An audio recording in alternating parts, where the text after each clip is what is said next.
मित्रों, इस वीडियो में हम ISO 9001 2015 जो कि QMS मतलब क्वालिटी मैनेजमेंट सिस्टम के बारे में वो स्टैंडर्ड है, उसकी आज चर्चा करेंगे।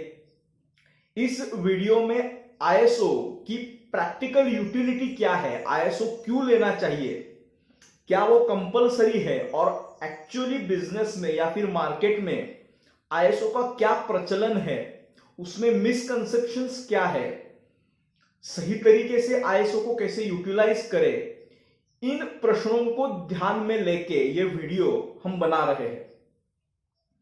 तो सबसे पहले एकदम संक्षेप में हम जान लेते हैं। वीडियो 4-5 मिनट का 6 मिनट का रहेगा, अंत तक जरूर देखिए, सारे आपके जो डाउट्स उसमें होंगे वो क्लियर हो जाएंगे। पहले ये जान लेते हैं कि ISO बेसिकली है क्या। तो ISO कोई भी गवर्नमेंट का उससे कोई संबंध नहीं है, ना ही भारत सरकार का है, ना ही किसी अन्य देश के गवर्नमेंट का उससे कोई नाता है। ये पूर्ण रूप से प्राइवेट ऑर्गेनाइजेशन है। ISO का जो फुल फॉर्म में आप देख पाते हो कि इंटरनेशनल ऑर्गेनाइजेशन फॉर स्टैंडर्ड्स, ऐसी ऑर्गेनाइजेशन जो कि अलग अलग बिजनेस स्टैंडर्ड्स बनाती है और जो भी संस्था उस बिजनेस स्टैंडर्ड के हिसाब से अपना कार्य चलाती है उनको वो अलॉट करते हैं, तो उनको वो ISO सर्टिफाइड हो गए ऐसा बोला जाता है। तो हम बात करेंगे इसका प्रैक्टिकल एस्पेक्ट क्या है। तो ISO ये दो रूप से या दो प्रकार से लिया जाता है। एक तो हो गया सिस्टमेटिक ISO की जो पूर्ण रूप से ऑडिट करके लिया जाएगा, और दूसरा रजिस्ट्रेशन बेस्ड ISO कि जिसमें आपको जो ISO के काम करते हैं उनको एक रजिस्ट्रेशन कौन सा भी प्रोवाइड करना है, GST का हो, उद्योग आधार का हो, या फिर आपकी कंपनी है तो कंपनी रजिस्ट्रेशन हो, तो एक सर्टिफिकेट या रजिस्ट्रेशन आप प्रोवाइड करते हो तो उसके अगेंस्ट आपको ISO मिल जाता है 3 साल के लिए। तो इतनी सरल प्रक्रिया वो है। तो इसमें आपको ये जो रजिस्ट्रेशन बेस्ड ISO है या फिर सिस्टमेटिक ISO जो मैं बोल रहा हूं, ऐसे कोई नाम आपको एकेडमिकली नहीं मिलेंगे। मैं आपको प्रैक्टिकली क्या होता है एक्चुअल मार्केट में वो बताने का यहां पे प्रयास कर रहा हूं। पहले बात करते हैं सिस्टमेटिक ISO की, जो कि ISO की मूल संकल्पना है और वो आइडियल है, उसके हिसाब से एक्चुअली ISO अलॉट होने चाहिए। तो सिस्टमेटिक ISO ये है कि एक एक्रेडिटेशन बॉडी रहती है, जैसे कि NABCB है या फिर TUV सूद है, जो आपको ISO स्टैंडर्ड पूर्ण करने पर आपको सर्टिफिकेट अलॉट करती है उस एक्रेडिटेशन बॉडी का।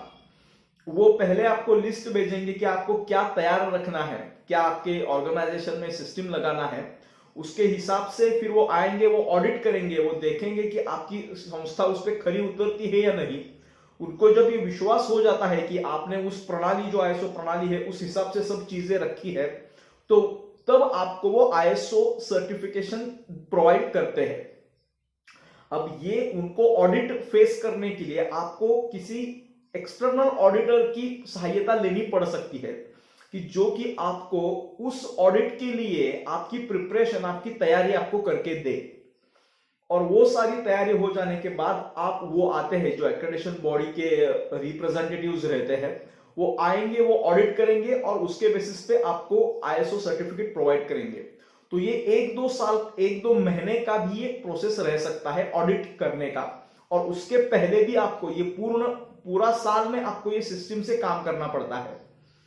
तो ये एक्चुअल ISO की कंसेप्ट है कि उस जो स्टैंडर्ड्स बने हैं 9001, ये क्वालिटी मैनेजमेंट सिस्टम के बारे में बात करता है। तो उस हिसाब से आपको वो स्ट्रक्चर आपके संस्था में लगाना है, वो आपने सही रूप से लगाया है नहीं लगाया, ये देख के एक्रेडिटेशन बॉडी की तरफ से आपको ISO प्रोवाइड होगा।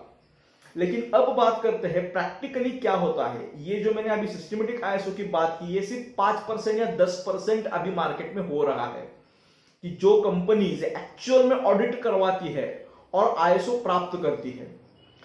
90% केसेस में यह होता है कि कोई भी एक रजिस्ट्रेशन आपने दे दिया कि जो कि ISO के काम करते हैं और आपको ISO मिल जाता है।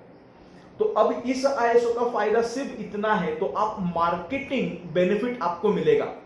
मतलब आप बोल सकते हो कि हमारी संस्था जो है वो ISO सर्टिफाइड है, अपने जो मैन्युफैक्चरिंग में अगर आप हो तो आपके जो पैकेट्स रहते हैं उस पे आप ISO 9001 2015 एक्रेडिटेड ऑर्गेनाइजेशन या फिर कंपनी से बोल सकते हो।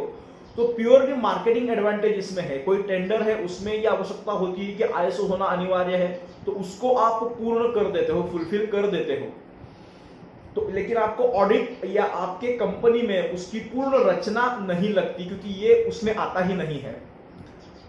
तो इसमें कोई गलत नहीं है, क्योंकि ये जैसे डिमांड है वैसे सप्लाई हो रहा है। मैं एक छोटा एडवाइस इसमें करना आपको ये चाहता हूं कि आप जो ये रजिस्ट्रेशन बेस्ड ISO होते हैं वो ले सकते हो, कोई बात नहीं, वो लीजिए, मार्केटिंग स्ट्रेटेजी के तौर पे यूज कीजिए। लेकिन एक एडिशन चीज उसमें करिए, जिनसे भी आप ISO लेते हो उनको बोलिए कि जो भी मतलब जब ऑडिट जो लोग करवाते हैं उनको जो एक मैनुअल मिलता है या फिर एक नोट हमको प्रोवाइड करिए कि हम थोड़ा स्ट्रक्चर अपने कंपनी में, अपने संस्था में लगा पाए उस स्टैंडर्ड के हिसाब से। तो आप ISO हमको रजिस्ट्रेशन बेस्ड और जो भी अमाउंट हम आपको पे कर रहे हैं उसके अगेंस्ट हमको दीजिए, और थोड़ा गाइड ये कर दीजिए कि हमको कैसे स्टैंडर्ड के रूप में संस्था चलानी है या कंपनी चलानी है, और वो आप थोड़ा फॉलो कर लीजिए। तो ISO सिस्टम फॉलो करने के जो बेनिफिट्स रहते हैं, एक्चुअल बेनिफिट्स, प्रोडक्टिविटी में जो इंक्रीज होता है, कॉस्ट इफिशिएंट प्रोडक्ट आप बना सकते हो, एम्प्लॉयज रिटेन कर सकते हो, और भी अन्य अनेक फायदे हैं, तो उस पर भी हम वीडियो बनाएंगे। तो वो लाभ आप ले सकते हो। आप खुद वो स्ट्रक्चर लगाइए, ना ऑडिट करवाइए उसका, ना आपको वो ह्यूज अमाउंट जो भी ज्यादा अमाउंट रहती है ऑडिटेड ISO में वो आपको पे करनी पड़ेगी। तो इस रूप से अगर आप ISO को देखते हो तो उसमें आपको अवश्य लाभ होगा। इसके संदर्भ में आपको कोई भी क्वेरी है या आप लेना चाहते हो तो हमको कमेंट करिए, मैसेज करिए, हम उस अवश्य आपको गाइड करेंगे। Thank you.